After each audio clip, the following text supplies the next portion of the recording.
Assalamualaikum warahmatullahi wabarakatuh, kawan Bung Hen. Kali ini saya bersama dengan Kakak Yulis. Ya, Kakak Yulis, selamat datang.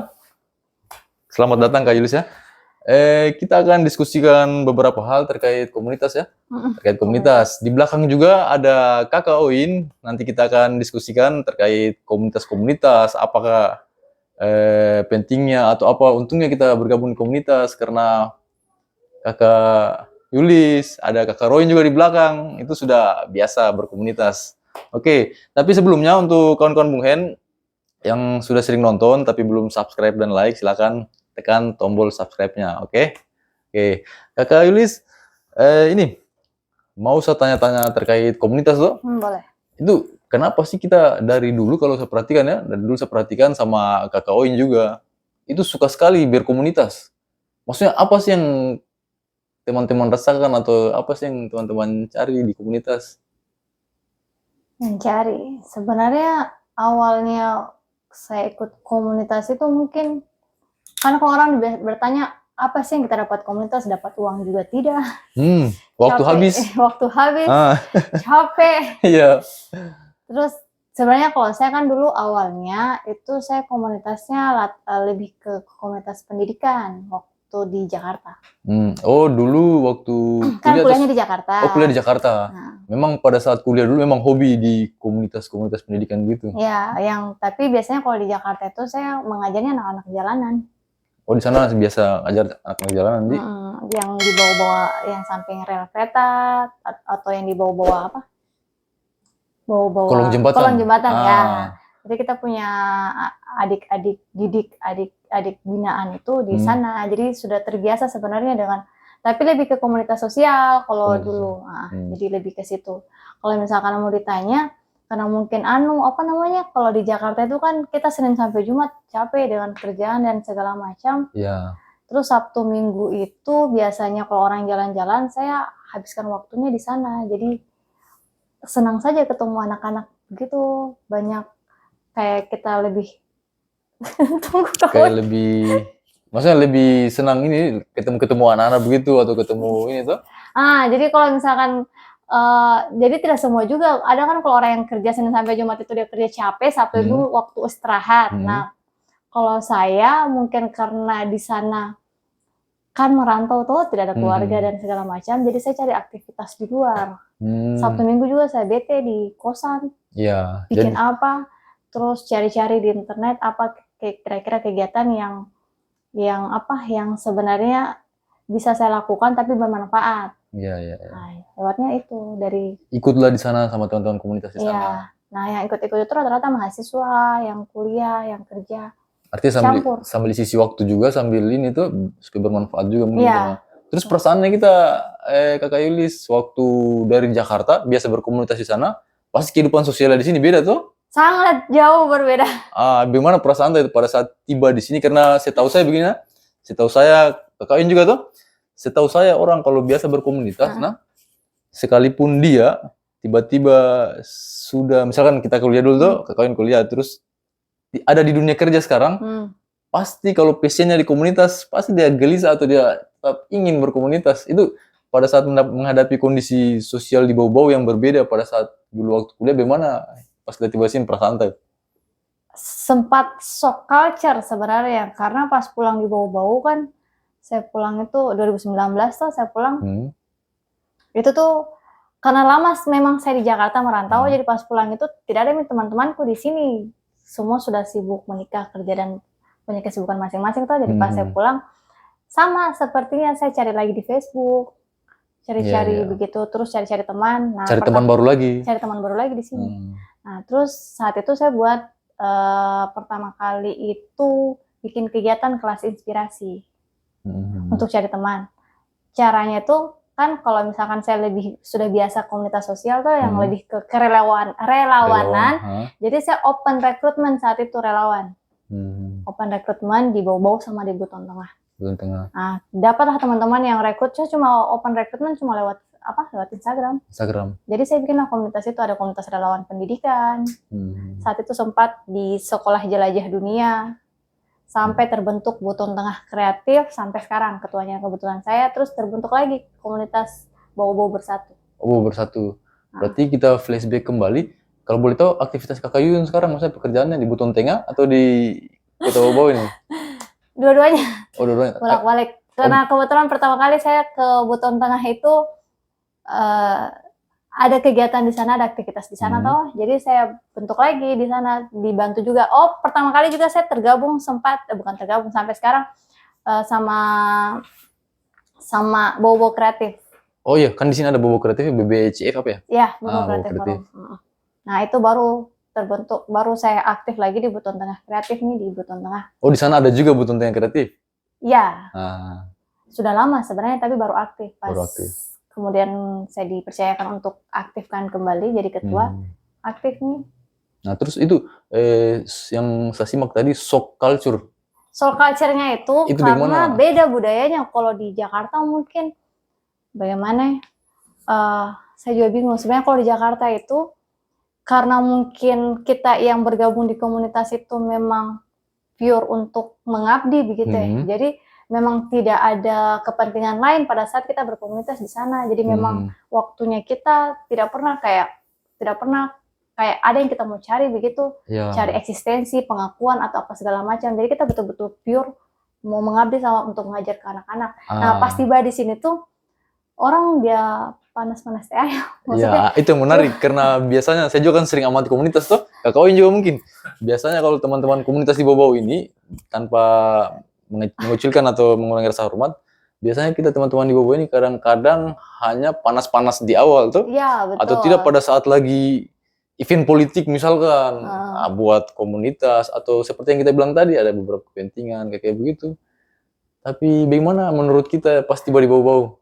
Agak berbeda soalnya kan pas pertama kali bikin kegiatan itu, waktu saya bikin kelas inspirasi itu kan banyak sekali memang relawan yang ada tuh saat itu. Sampai relawan yang datang itu datang dari Bali ada, saya sampai datangkan relawan dari Jakarta, Bali, dan Makassar, dari Ambon, banyak. Datang ke sini? Iya, datang ke sini untuk mengajar 1 hari di kegiatan kelas inspirasi itu. Oh, itu kalau boleh tahu Kakak Yun, kelas inspirasi itu kegiatannya bagaimana sih? Kelas inspirasi itu mengabdi selama 1 hari dari berbagai macam genre, dari berbagai macam latar belakang orang untuk mengajar ke anak SD bahwa profesi itu berbagai macam loh, bukan cuma guru, dokter, polisi itu saja. Tapi kan banyak anak-anak yang saya pengen jadi dokter, pengen jadi polisi, pilot, itu saja yang dia tahu. Padahal kan banyak ada ahli gizi misalkan, ada farmasi dan segala macam. Nah, itu terbuka se-Indonesia, kita open recruitment-nya, terbuka se-Indonesia. Jadi relawan yang mau datang dari luar itu datang mengajar ke sini boleh. Oh, berarti misalkan tuh contohnya saya nih. Saya katakanlah aktif di salah satu bidang nih, misalkan olahraga. Misalnya influencer, atau YouTuber. Atau YouTuber kayak begitu tuh. Profesi baru kan? Iya, betul. Berarti di sana Kakak Yun komunitasnya itu komunikasi ke sekolah bahwa ini mau ada kelas inspirasi, mau datang jalan-jalan atau mau datang ini, kalau bisa siapkan 1 hari begitu untuk teman. Betul. Oh, berarti di situ jadi saya masuk ke sekolah-sekolah, saya pilih sekolahnya. Terus misalkan 5 sekolah, satu sekolah itu misalkan 10 relawan, berarti saya butuh 50 relawan. Jadi saya open recruitment untuk 50 relawan. Iya, menarik sekali nih. Berarti relawan-relawan yang datang ini itu sesuai dengan dia punya background-nya, Di. Nah, berarti background itu yang harus diaktualisasikan atau diperkenalkan sama adik-adik. Betul. Luar biasa sekali. Artinya, dan mereka datang itu bayar pribadi tiket pesawat. Oh, itu yang saya mau tanyakan. Nah, itu bagaimana pendanaannya komunitas itu? Oh, tidak ada pendanaan. Oh, berarti mereka pure dari memang niat mereka maksudnya saya ingin apakah namanya kalau kita mengabdi, kayak mengabdi, bukan mengabdi sih apa? Menyumbangkan. Itu mereka kan kalau yang datang dari Jakarta kan udah bawa tiket pesawat. Iya, otomatis kan kosnya besar itu. Besar begitu. Karena dan itu kan kelas inspirasi ada dari mana-mana, tapi perdana di Kepulauan Buton itu kebetulan memang saya bawa saat itu. Saya sering ikut kelas inspirasi di Jawa. Kayak di Jogja, di Tegal, dan di mana-mana. Berarti aktivitasnya kelas inspirasi itu misalkan ada kelas inspirasi di Jogja, terus misalkan saya punya teman ini, dia katakanlah bersedia datang, ingin memperkenalkan kayak begitu, mau ikuti kelas inspirasi, berarti itu boleh datang? Boleh. Tinggal daftar saja di rekrutmen. Jadi kan kalau kita buka kelas inspirasi kan ada tuh website resmi tuh. Nanti di situ dibuka, dilihat di kota kabupaten mana saja yang lagi buka ini. Yang lagi buka. Cuman kemarin sekarang semenjak Covid kan tidak boleh dulu tatap muka, jadi masih banyak yang belum buka. Baru beberapa kota yang buka. Buteng Bobo saja ini saya belum pernah buka lagi. Terus selama yang jalan itu kita lihat apa dia punya eh, teman-teman yang datang itu, maksudnya antusiasnya itu untuk datang di sini di Bobo atau di Buteng ini. Nah, kelas inspirasi ini kan ada dari 2015 apa ya? Aduh, kok saya lupa. Sudah lama. Jadi sebenarnya kalau yang dari Jawa-Jawa sana dia sudah tahu. Jadi mereka kadang sudah ketika kita sudah buka, itu kan dia terupdate di web resminya. Jadi mereka kadang, ih di Bobo buka, ini daerah mana ya? Saya coba main ke sana deh, tapi mereka sudah sesuaikan budgetnya toh. Nah, cuma kalau untuk Bobo sendiri kan saat itu awam dengan barang ini. Jadi kemarin saya coba memperkenalkan. Nah, adalah berbagai macam teman yang daftar jadi panitia saat itu kan sebelum kita rekrutmen relawannya yang mengajar, panitia dulu yang saya rekrut. Nah, panitianya itulah yang kita kompak sampai sekarang. Jadi di situ kelihatan bahwa ternyata di bawah, karena waktu awal saya pulang di Bobo ini rata-rata komunitasnya itu belum ada yang seperti itu tuh rata-rata komunitas di sini kayak komunitasnya Kakak Roin. Itu sesuai hobi dan segala macam. Belum ada yang begitu, kadang cuma semangat di awal, habis itu mati. Habis itu hilang. Semangat di awal mati atau ikut-ikutkan tren. Betul. Nah, kalau kita itu sebenarnya lebih memberikan peka. Kalau saya waktu di Jakarta itu kita lebih memberikan kepekaan terhadap masyarakat bahwa isu-isu di sekitarnya kita ini tidak harus pemerintah yang turun. Betul. Kita juga yang misalkan kita tidak punya uang, kita bukan orang kaya, kita tidak punya jabatan, tapi kan kita punya pikiran, punya tenaga. Kenapa bukan itu yang kita pakai? Betul, artinya sangat bermanfaat sekali ke kayu. Jadi komunitasnya lebih ke situ sebenarnya. Kalau saya maksudnya passion komunitasnya lebih ke situ, lebih memberdayakan teman-teman. Terus kalau kita perhatikan, otomatis kan pada saat kita kembali di sini tuh, itu kita butuh teman-teman baru lagi. Pastikan kita berkenalan juga sama teman-teman. Sama kayak kalian ini teman baru. Jadi sebenarnya teman-temanku di sini itu bukan teman-teman sekolahku yang dulu, bukan. Betul. Malah baru kenal pas di komunitas. Itu kita lihat pastikan pas datang di sini tuh kenalan sama kayak Koin di beberapa komunitas juga. Itu kita lihat yang paling membedakan atau yang paling berbeda kulturnya atau kebiasaannya teman-teman komunitas di sini sama di Jakarta itu bagaimana? Ini bisa dibuka di sini kan? Boleh, santai. Kakak Roin, mumpung ada Kakak Roin di sini. Yang membedakan, mungkin culture-nya begini mungkin ya. Maksudnya kalau di Jakarta itu tuh, kalau di sini tuh saya lihatnya orang money oriented. Saya langsung bilang saja belakangnya money oriented. Maksudnya dia berkomunitas itu berharap pemerintah tuh dia bantu, ada uang di sana. Ya, itu juga barangkali bukan kebiasaan sih, saya amati juga ya. Rata-rata, termasuk saya juga aktif di beberapa komunitas, cuman kadang-kadang saya malas gabung di komunitas, bukan. Itu kadang-kadang saya lihat juga teman, ada beberapa teman-teman kadang-kadang bukan memanfaatkan komunitas, selalu berkomunitas itu kita bisa dapat apa, kita bisa dapat berapa. Kayak apa namanya?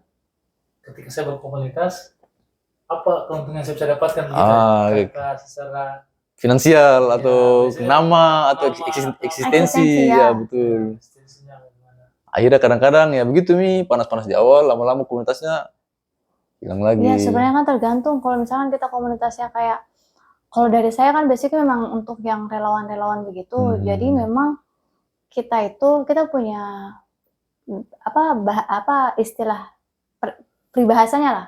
Kalau yang sering saya dan teman-teman selama ini.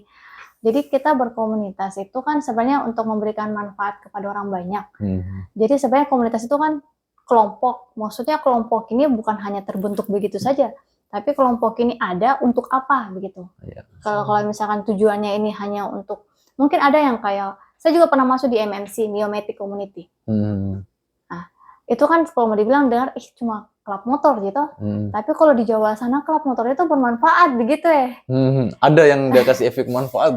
Ya misalkan kita edukasi, kayak misalkan kita jalan, dia tidak asal jalan-jalan begitu. Misalkan kita touring gitu. Kita touring tapi diajarkan bagaimana berlalu lintas yang baik gitu. Jadi kalau misalnya kita jalan ada yang WSR-nya atau knalpotnya dan segala macam, malah tidak boleh begitu ya. Jadi lebih ke begitu. Terus kalau misalkan ada lubang dan segala macam, kalau kita touring itu kan selalu ada bahasa-bahasa lalu lintas tuh yang kita pakai. Nah itu yang kita ajarkan ke masyarakat. Jadi kalau misalkan lagi berhenti lampu merah betul-betul harus berhenti kayak begitu. Jadi berarti lebih ke edukasi di kayak jadi komunitas motor, edukasinya ya seputar lalu lintas kayak begitu. Karena saya lihat teman-teman di sini biasanya ke situ juga sih, tapi ada beberapa juga kadang-kadang bahkan ada juga yang oknum-oknum, kadang-kadang ada lampu merah terobos. Kayak lampu lasernya tidak menyala, kadang jangan bawa motormu begitu ya. Pakai saja boncengan. Jadi kita lebih kayak begitu. Ya edukasi itu. Tidak masuk standar untuk bisa ikut ya. Misalnya kurang. Tidak menyala lampunya, kayak begitu-begitu Kak. Jadi jadi itu kita malah jangan nih, tidak anu ini. Kalau misalkan ada yang bawa kita jalan terus, jadi tuh ketuanya kita itu tuh dia cek motornya kita masing-masing. Kalau kita mau touring, ada yang bawa arak tidak, maksudnya ada yang bawa miras tidak. Kalau bawa miras, buang. Jadi kayak begitu. Kayak lebih ke edukasi berarti, ini edukasi. Jangan merokok sambil berkendara. Begitu Kak. Jadi kalau misalnya kita berkomunitas ini, tapi ketuanya tuh udah kontrol, tidak boleh begini, diatur begini. Kalau kau tidak bisa ikuti aturan dalam sini, go out gitu ya. Iya, betul. Sangat bermanfaat ya. Kalau Kak Oin sendiri selama berkomunitas ini, bagaimana? Karena tadi kan sempat kita bilang ada perbedaan culture tuh, shock culture yang kita alami dari di Jakarta sama di Bau-Bau. Kebetulan bau-bau yang kita bahas ini termasuk salah satunya nih Kakak Oin, pelaku komunitasnya nih. Itu dari Kakak Oin sendiri, bagaimana menurut kita komunitas teman-teman di Bau-Bau ini dalam berkomunitas?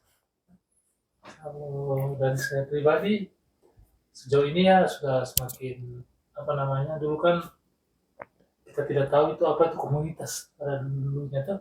Sekarang kan semakin banyak komunitas, semakin paham orang-orang karena banyaknya komunitas, orang sudah mulai mengerti.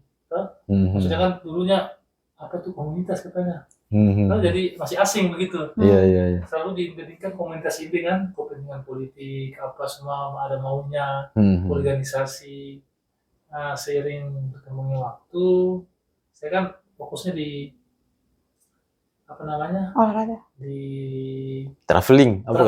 Karena Kakak ini kan komunitas traveling. Jadi kenapa semakin banyak komunitas traveling, karena mungkin pengaruh dari Instagram, Facebook, kan kita bisa pungkiri kan gara-gara program TV NTMA itu juga pengaruhnya besar. Jadi sudah sejauh ini ya semakin baik, apalagi dengan adanya teman-teman di komunitas Bau-Bau 1 yang memudai. Oh iya, itu Oin, maaf potong. Kalau saya boleh tanya juga, tadi kan sempat dibahas beberapa kali komunitas Bau-Bau bersatu ya. Itu apa sih komunitas itu? Halo Lazainus. Oh, maksudnya ada ketuanya? Ada ketuanya. Kebetulan saya sekretarisnya. Oh ya, salam Pak Ketua, nanti kapan-kapan kita undang ya. Nanti diundang Pak Ketua aja deh, saya season 2. Oh ya, boleh. Itu apa sih? Coba tolong dijelaskan gambaran singkatnya. Apa itu Bau-Bau bersatu? Karena kalau saya simak dari namanya saja ini Bau-Bau bersatu, itu berarti ada beberapa komunitas yang ada di dalam situ. Coba jelaskan nggak sedikit. Jadi itu bermula dari 31 Agustus. Sebentar lagi kita anniversary, nanti jangan lupa ucapkan. Siap. Oh, 31 Agustus tahun lalu? Iya. Oh, berarti 31 Agustus ini 1 tahun? Iya, betul. Oke, lanjut Kak. 31 Agustus tahun lalu kita berkumpul di Kota Marah saat itu di Kota Marah. Jadi sebenarnya wacana untuk berkolaborasi dengan berbagai macam komunitas yang ada di Kota Bau-Bau ini bukan dari tahun lalu, dari beberapa tahun sebelumnya, 2018 kalau tidak salah ya, 2018, 2019, sekitar tahun segitu. Cuman tidak terbentuk saat itu, tidak jadi. Mungkin karena ada beberapa something lah, maksudnya mungkin berbeda visi misi atau belum sempat dimediasi dengan baik saat itu, karena saat itu inisiasinya dari pemerintah. Saat itu. Jadi kalau berbicara pemerintah, ini mungkin juga harus ada advokasi, ada edukasi kepada teman-teman juga semuanya. Maksudnya kita kalau berbicara, kita kan negara hukum ya, dan kita dipimpin sama daerahnya, kita dipimpin sama kepala daerah begitu. Apapun yang kita lakukan di daerah ini ada kebijakan di sana, ada yang mengatur. Nah, ketika kita berbicara itu sebenarnya banyak orang yang sensi, maksudnya sensi itu dan kalau sudah pemerintah politik nih ini nanti kita diatur begini begitu. Artinya Takutnya kita diintervensi. betul. Maksudnya tidak bisa begitu begini. Nah, saat itu mungkin seperti itu kurang lebih. Nah, akhirnya pada tahun-tahun lalu saya ketemu nih sama teman-teman yang kebetulan saat ini juga ketuanya dan beberapa teman yang lain. Saya bilang, kebetulan kan kita baru pulang kampung dan beberapa teman yang lain pulang kampung, mereka ternyata punya pengalaman juga di daerah rantauannya bahwa di sana itu kita komunitas ada kayak di saya di Jakarta komunitas pendidikan ada, tapi musik ada, motor juga ada, tapi kita tidak saling baku saing. Maksudnya, komunitas kan paling jago ini, komunitas kan paling jago, saya paling bagus lah kayak begitu. Biasanya anak muda itu udah punya PK talo-talo kalau kita di sini bilang. Iya, maksudnya kayak gagah-gagahan. Komunitas misalnya anak-anak YouTube lebih keren lah dibanding anak-anak literasi misalkan. Padahal kan itu kita ini semua keren, maksudnya menurutku ketemu semua keren dengan kemampuannya kita masing-masing, tidak ada yang lebih tinggi dan tidak ada yang lebih rendah. Karena kita tidak mungkin menguasai semua hal lah, begitulah. Betul lah. Semua orang punya kompetensi di situ, di bidang itu, dan kita tidak mungkin ahli di semuanya. Nah, itu maksudnya kenapa saya kumpul-kumpul, kenapa kita tidak kolaborasi saja komunitas yang ada ini. Misalkan ada klub motor, ada anak musik, ada yang hobi jalan mungkin yang suka traveling itu bisa mengedukasi tentang kalau jalan itu lingkungan harus dijaga, apa segala macam. Terus ada yang literasi yang suka baca, ada komunitas film. Ini kan beda-beda dan ini kalau kita bersatu, kenapa kita tidak punya konsep yang bisa kita jalan sama-sama begitu ya? Kan biasanya kalau anak-anak kayak traveling dia bikin kegiatan sendirinya, literasi sendiri. Tapi kalau kita sama-sama kan siapa tahu kita bisa berada di satu tempat yang sama, kita berbicara tentang bau-bau. Dan sepakatlah saat itu saya hubungi satu-satu teman-teman yang pernah dulu di 2018 itu mau bentuk tapi tidak jadi, saya hubungi satu-satu termasuk Kak Oin, saya hubungi saat itu teman-teman motor juga tuh Askom Tiplat, banyak kurang lebih 17 orang saat itu. Ada Kak Sakti juga kan Kak Sakti kan anak fotografi. Terus ada juga anak-anak film saat itu, anak-anak stand up. Banyak saat itu, pokoknya 17 orang di Kota Mara kita berkumpul. Kita diskusi masalah ini dan ternyata 17 itu sejarah menurut kita. Menurut kami semua itu sejarah bahwa di tanggal 31 Agustus menuju 1 September. Jadi sampai tengah malam saat itu. Pembahasannya sampai tengah malam ini. Iya, alot juga saat itu. Karena jujur saja untuk kalau kita bicara komunitas sih, apalagi yang semangatnya PK Talo-Talo, jangan kita bicara 17 kadang kita bertiga saja dari komunitas yang berbeda, kadang-kadang tidak susah kita mendapatkan. Jadi kenapa bisa sepakat begitu? 31 Agustus menuju 1 September kita ya begitulah berdebat 17 kepala dan puluhan komunitas saat malam itu bersepakat untuk membentuk komunitas Bau-Bau Bersatu saat Bau-Bau Bersatu. Dan itu malam itu juga ditetapkan nama itu. Iya. Dan alot itu lumayan lama. Karena pasti alot namanya bicara komunitas ini kan dalam satu komunitas saja kan kadang susah, apalagi nih komunitas-komunitas berbeda kan. Iya. Juga kemarin waktu pas kita sudah sepakat di rapat berikutnya kan ada sedikit mau di berikutnya itu kacau sampai kan saat itu cuma sepakat bikin komunitasnya, tapi setelah itu komunitas ini mau jadi bagaimana, mau berstruktur kah? Iya. Atau cuma forum kah? Atau cuma wadah kumpul-kumpul biasa kan? Atau mau dibuatkan badan hukum? Iya, seperti itu ya. Pada akhirnya sekarang berbadan hukum jadinya. Ya, terus di perjalanan setelah lahirnya itu kalau saya boleh tahu sampai sekarang ini, namanya kita bicara komunitas di atas komunitas ya, bukan komunitas di komunitas sih. Induk komunitas itu pasti isinya beda-beda. Kalau saya boleh tahu perjalanannya itu bagaimana sampai satu Jadi sebenarnya masih aman sampai hari ini atau? Jadi komunitasnya itu sebenarnya bukan kita membawahi sebenarnya. Jadi KBB ini lebih ke wadahnya, jalur koordinasi saja. Maksudnya koordinasi bahwa kita memang ada kepengurusan itu ketika kita bawa nama KBB, tapi di dalamnya itu kan banyak komunitas. KBB ini dia tidak akan mengintervensi masing-masing komunitas ini, terserah dia mau bikin kegiatan. Berarti hanya induk komunitas gitu ya. Cuman ketika ada kegiatan bersama baru kita kolaborasi lagi. Jadi ada kegiatan Terus kira-kira Kak Yun sekretaris tadi?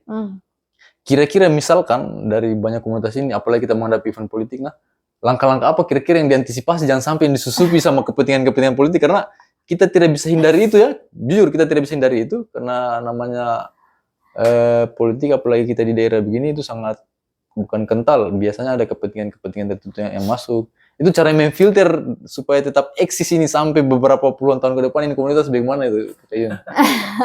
Kawin. Ini KBB dia belum menghadapi di tahun politik. Mungkin saya bicara yang BTC kan kemarin buat yang kreatif itu sudah pernah lalui event politik? 2019 ya sudah. Oh sudah. Coba cerita sedikit Kak. Kalau yang itu tuh sebenarnya saat itu kebetulan maksudnya daerah timur ini apalagi daerah tuh sangat apa namanya? Sensi dengan hal-hal begitu. Betul, sangat sensi. Cuman kalau saya di kemarin waktu di BTC itu bilang sama teman-teman masalah politik itu masalah individunya kita masing-masing. Jadi saya mau pilih siapa, teman-teman mau pilih siapa, itu tidak ada hubungannya dengan organisasinya kita, dengan komunitasnya kita. Komunitas ini ya tetap independen di situ.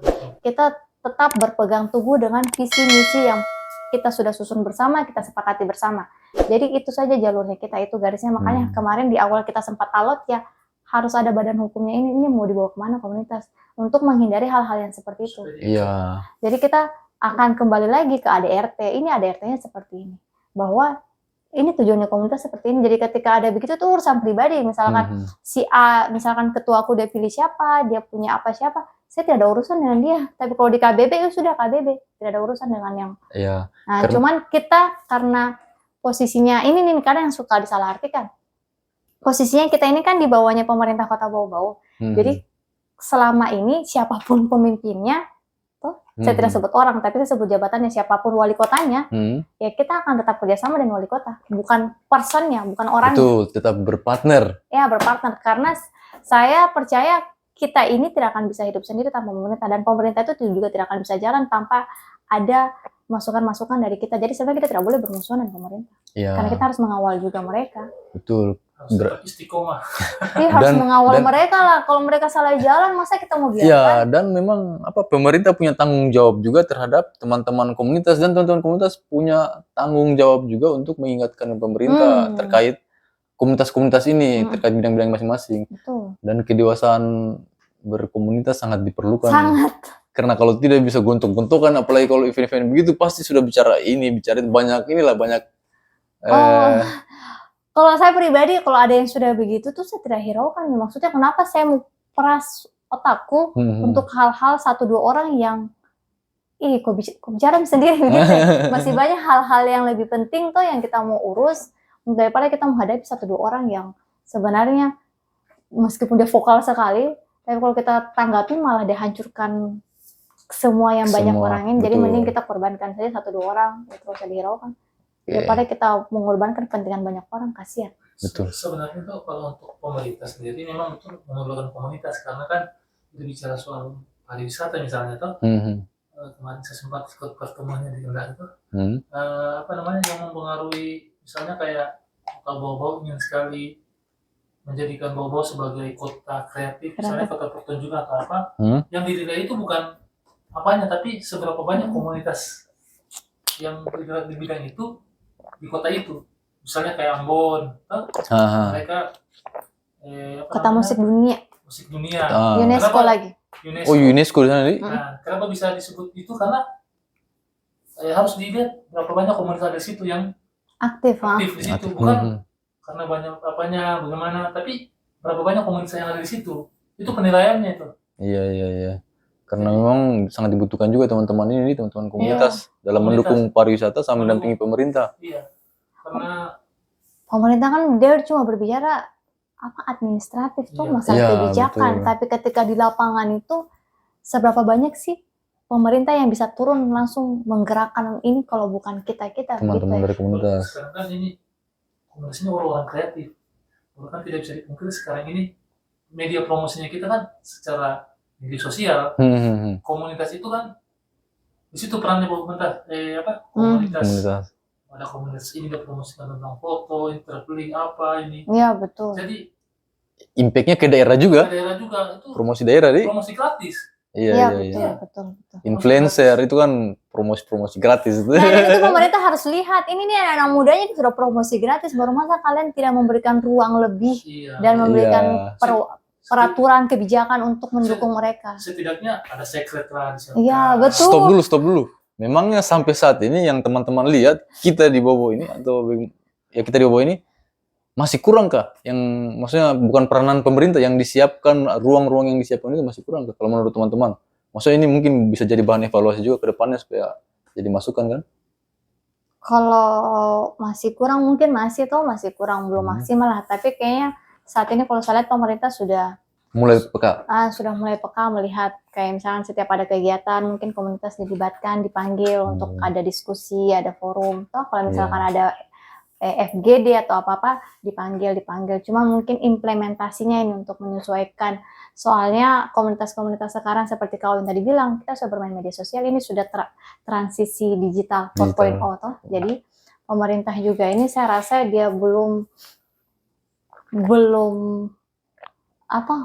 maksimal untuk memanfaatkan 4.0 digitalnya, itu belum maksimal sebenarnya. Kayak misalkan media promosi Instagram, YouTube dan segala macam itu belum terlalu dimaksimalkan. Seharusnya kan kalau dia mau pakai promosi wisata dan segala macam itu seharusnya semuanya ini dipanggil dimaksimalkan. gitu. Nah, minimal tonton komunitas sih. Iya, seperti kayak kan banyak itu yang teman-teman yang bikin film. Itu kan mereka swadaya, anggaran masing-masing. Kemarin juga kita sempat bikin film itu swadaya semua, cuman belum maksudnya panggil lah begitu sini bagaimana caranya ini supaya apa-apa. Tapi jangan juga hanya dipanggil duduk cerita diskusi baru nanti tahun depan dipanggil lagi duduk cerita diskusi, tahun depan dipanggil lagi duduk cerita diskusi. Cuma saya berharap tuh dari pemerintah daerah di setiap event yang diadakan di daerah itu melibatkan komunitas. Alangkah bagusnya pemerintah misalnya kayak kita mau bikin acara ulang tahun Kota Bogor. Bentar lagi ulang tahun Kota Bogor. Undang komunitas. Toh? Sabar, undang apa ini? Undang duduk diskusi atau undang komunitas untuk diskusikan tentang konsepnya mungkin. Oh, konsep kasih masukan. Keterlibatannya kita juga seperti apa? Misalnya begini, saya punya uang ini 1 miliar atau berapa. Kalian komunitas bikin acara semenarik mungkin. Kemas bagaimana caranya. Setelah itu konsepnya serahkan ke kita. Lalu maksudnya dalam artian bahwa diskusikan ini begini. Kasih masukan ke pemerintah. Gitu. Jadi nanti akan melaksanakan komunitas itu sendiri. Pemerintah tinggal memantau.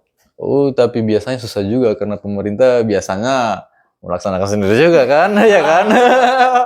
Juga kan seperti kayak walaupun kemarin bermasalah ada salah hadiah sih, sebenarnya itu bagus karena mereka kan itu yang melaksanakan kan kayak itu sangat sudah luar biasa, sangat meriah. Tapi saya dengar kemarin dari temanku yang main game dan belum terima uang hadiahnya. Itu isu atau fakta? Oh, fakta. Iya. Berarti yang dimaksud Oin tadi, misalkan kayak kita menghadapi suatu event daerah kayak hari ulang tahunnya kotanya di depan. Mungkin harapannya teman-teman komunitas, Kakak Yuyun, Kakak Oin, panggil komunitas, kasih masukan, diskusikan, tapi jangan hanya sekedar kasih masukan dan diskusikan, libatkan mungkin ya lebih tepatnya. Maksudnya keterlibatannya kita di mana? Ya mungkin tidak sepenuhnya, tapi paling tidak, oh ternyata komunitas ini ada di Kota Bau. Kita ini dianggap begitu. Jangan sampai kayak sebelum-sebelumnya hari ulang tahun kota malah jual stand. Nah, biasanya begitu tuh. Mudah-mudahan di tahun ini bisa ada sedikit perbaikan karena kalau komunitas itu ruang kreatif, jadi jangan kujualkan stand. Iya, oke. Jadi kira-kira kayak itu harapannya Kakak Yuyun, terus Kakak Oin. Yulis. Kakak Yuyun, sorry. Kakak Yulis. Adekku Yuyun. Oh, astaga. Informasinya dari situ. Harapannya Kakak Yulis untuk teman-teman komunitas atau misalkan teman-teman yang individual yang suka berkomunitas tapi barangkali masih sungkan-sungkan atau masih malu-malu mau bergabung sama teman-teman komunitas sesuai dengan dia punya bidang atau yang digelutinya.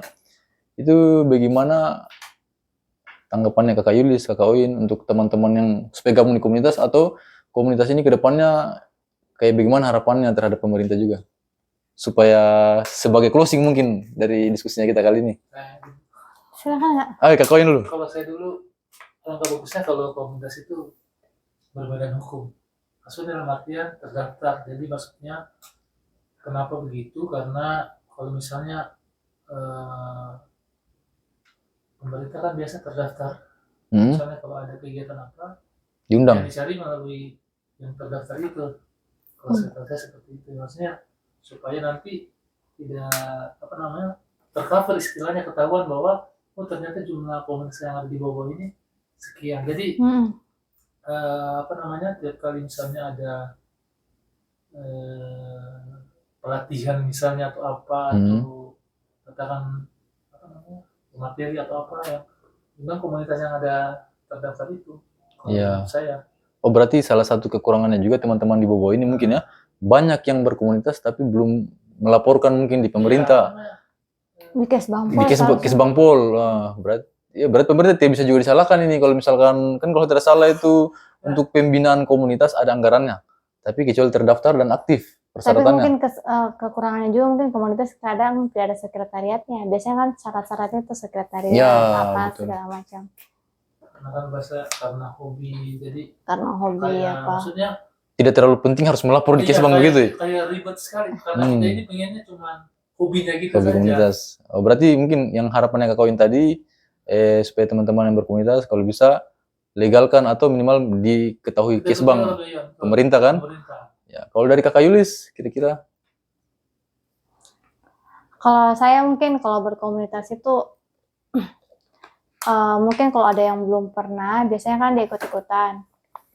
Ikut-ikutan dulu tuh, biasanya dia masuk komunitas mana yang cocok. Kalau dari saya mungkin, kalau mau berkomunitas itu, selain yang tadi dibahas mengenai berbadan hukum, mungkin supaya, tipsnya supaya ini komunitas dia tetap bertahan, eksis itu sebenarnya berawal dari sebenarnya ini komunitas visi misinya apa, tujuannya apa. Karena biasanya, kita itu bertahan karena memang tahu kita mau kemana. Kalau misalkan kita tidak tahu mau kemana, cuma jalan, kan biasanya ujung-ujungnya capek pulang akhirnya. Tapi kalau kita sudah tahu ini tujuan akhirnya komunitas ini mau dibawa, misalkan kita mau ke Jakarta, ya sudah mau bagaimanapun caranya kita tetap berjuang sampai ke Jakarta. Tapi kalau kita tidak tahu mau kemana kan berhenti di tengah jalan jadinya. Betul. Jadi harus jelas dulu tujuannya apa, supaya semangat gitu, tetap jalan, bukan asal kayaknya keren ya kalau kita bikin begini, pasti nanti kita viral atau apa segala macam. Itu tuh yang ada kita sia-sia dan menyesal sendiri pada akhirnya di belakang. Maksudnya, kenapa begitu? Lebih ke ditahu saja sih mau komunitas itu tujuannya apa.